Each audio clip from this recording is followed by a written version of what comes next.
Parece que a cada ano que passa, a gente ouve falar mais e mais sobre a degradação da Amazônia. Apesar de compreender boa parte do Brasil, muita gente acha que é um alarmismo desproporcional. Mas será mesmo? No vídeo de hoje eu vou te apresentar 3 motivos atuais para se preocupar e muito com a real situação de um dos biomas mais importantes do mundo.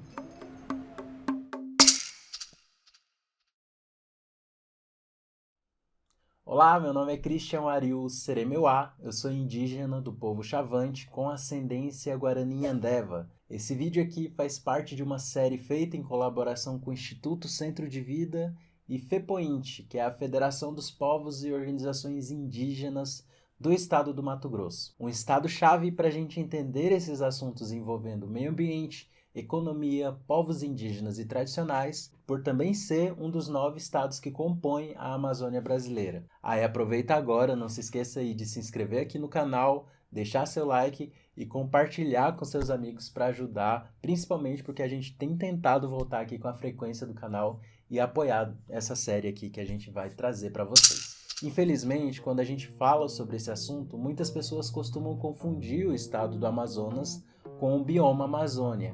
E isso afasta a gente de um problema real que está logo ali e que temos muitos motivos para nos preocuparmos. Como, por exemplo, o primeiro motivo é o desequilíbrio ecossistêmico que a floresta corre risco pela alta do desmatamento e que vai impactar não somente quem mora na Amazônia, mas o Brasil todo e até o mundo. A Amazônia é 49% de todo o território brasileiro, ou seja, quase metade.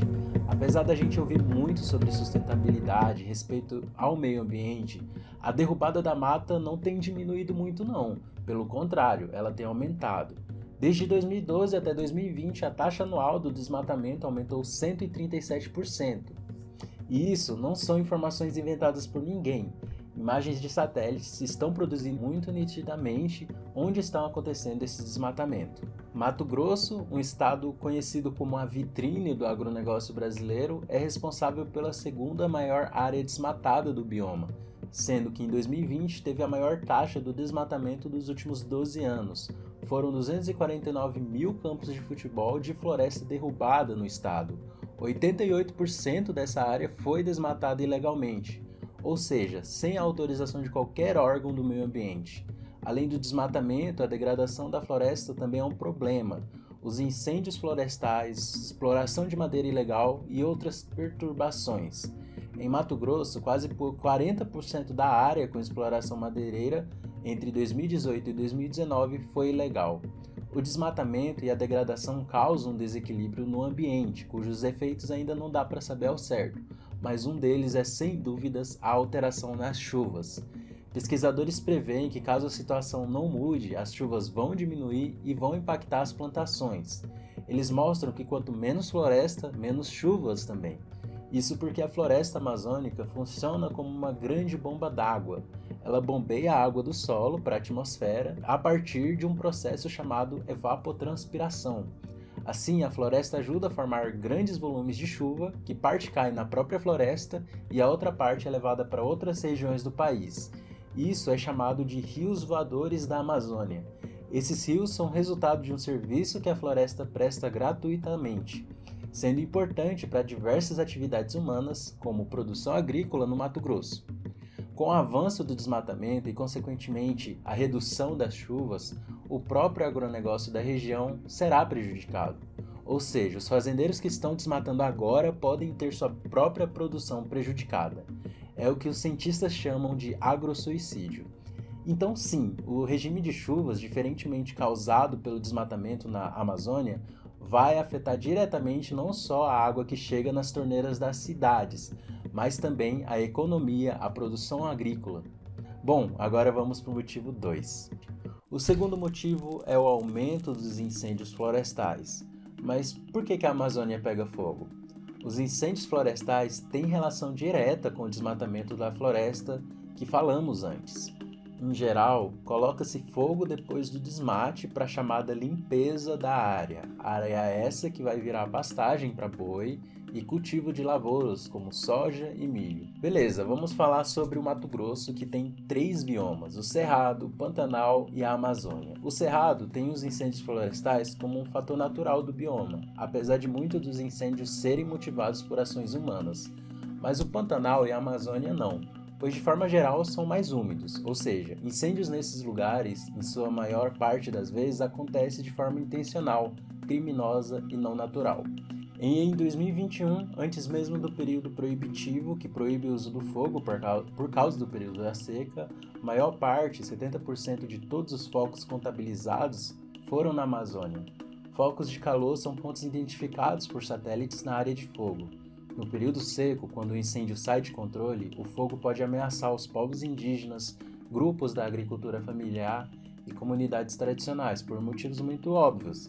Acabam com as plantações que garantem a soberania alimentar na área rural, destroem as casas, aumentam os problemas respiratórios. Tudo isso já aconteceu no Pantanal no ano passado. Às vezes, as pessoas pensam na Amazônia como uma grande massa verde, só o mato. Mas como eu já disse aqui, o bioma abarca 49% de todo o Brasil. E sim, é cheio de gente. A fumaça dos incêndios na Amazônia pode provocar inúmeros problemas respiratórios nas pessoas que vivem nela. Essa fumaça também é capaz de agravar os problemas respiratórios das populações que vivem nos grandes centros urbanos desses estados. E o restante do país, mesmo fora da Amazônia, não vai se livrar desse problema. Isso foi demonstrado pela fumaça vista em São Paulo em 2019, e em 2020 a fumaça também extrapolou as fronteiras geográficas dos biomas. E diante da pandemia da Covid-19, mais do que nunca vimos a importância de cuidar da qualidade do ar que respiramos. E não dá para esquecer que muitas dessas famílias desses locais vivem com medo do fogo no período da seca, justamente por estarem sem equipamentos. A solução para isso passa pela proteção das áreas e que foi comprovado em estudos que diminuem o número de incêndios. Mas esse assunto a gente vai tratar num próximo vídeo dessa mesma série, então fica ligado aí que logo a gente vai mostrar. Vamos para o terceiro motivo. A produção agrícola e o ar são impactados pela destruição da Amazônia, mas outras coisas menos óbvias, digamos assim, também são. A floresta amazônica tem uma das maiores sociobiodiversidades do mundo, e ela está sendo destruída antes mesmo que se conheça tudo que a floresta poderia oferecer. A bioeconomia é uma atividade econômica que aproveita o potencial dos recursos naturais para a produção dos alimentos, medicamentos, cosméticos, combustíveis, insumos agrícolas e até outros materiais usados na indústria. O açaí é um exemplo, fruto que se tornou um produto de consumo em todo o país e já também até no exterior e já movimentou milhões na economia do bioma. Mas hoje, enquanto muitos estão falando sobre o crédito de carbono, a floresta em pé, nos grandes fóruns mundiais sobre economia, o Brasil vê a floresta cada vez mais diminuir. Os impactos das mudanças climáticas aumentam. Estudos mostram que a Amazônia brasileira poderia render ao país mais de 7 trilhões de reais por ano em valor bruto. Destruir e queimar a floresta significa jogar fora toda a sua riqueza de possibilidades de produtos que ela poderia oferecer. Sem contar os problemas para as comunidades que vivem nessas florestas e dependem desse alimento. É como ter parte da sua casa e do seu armário de comida destruídos. Assim, estamos limitando diversos campos do conhecimento, o científico e o tradicional, que poderiam resultar em novas formas de gerar renda para a população brasileira, principalmente essas populações que vivem nesses centros rurais. Como vimos, temos bons motivos para nos preocupar, mas ainda há tempo para ação e para reverter esse cenário de destruição das nossas florestas. Entre 2004 e 2012, o país teve políticas de controle do desmatamento que conseguiram reduzir significativamente a perda da floresta. As áreas protegidas, como unidades de conservação e territórios indígenas, também se mostram barreiras efetivas ao avanço do desmatamento. Assim, melhores políticas públicas e privadas para combater o desmatamento e fortalecer áreas protegidas e territórios de povos e comunidades tradicionais são alguns dos caminhos para protegermos nossas florestas. Agora, porém, estão ameaçadas pela boiada, passando pelo Legislativo e Executivo, com diversos projetos de lei que ameaçam os povos e os territórios, o que torna o trabalho das mobilizações ainda mais importante nesse momento. É isso que faz a Federação dos Povos e Organizações Indígenas do Estado do Mato Grosso, articulando e mobilizando os povos indígenas pela manutenção dos seus direitos para barrar retrocessos. É o que faz também o Instituto Centro de Vida, que apoia a organização indígena e atua proativamente pelos direitos socioambientais no estado do Mato Grosso. Tem sido comum a gente se deparar com discursos falaciosos sobre o meio ambiente, os povos indígenas e as comunidades tradicionais, e da atuação das organizações não governamentais, como a FEPOINT e o ICV. Precisamos nos manter por dentro desses assuntos e preparados para lutar por esse bioma tão importante, mas como vimos, está muito ameaçado e que traz consigo consequências muito ruins ao nosso país. Se engaje com redes de proteção a esses territórios com informações disponíveis e verdadeiras. Articule com suas bases para barrar esses retrocessos sociais e ambientais. Em Mato Grosso, há movimentos da juventude que buscam transformar a realidade local para coletivamente construir um futuro global. São os casos do Engajamundo e o Free Days for the Future.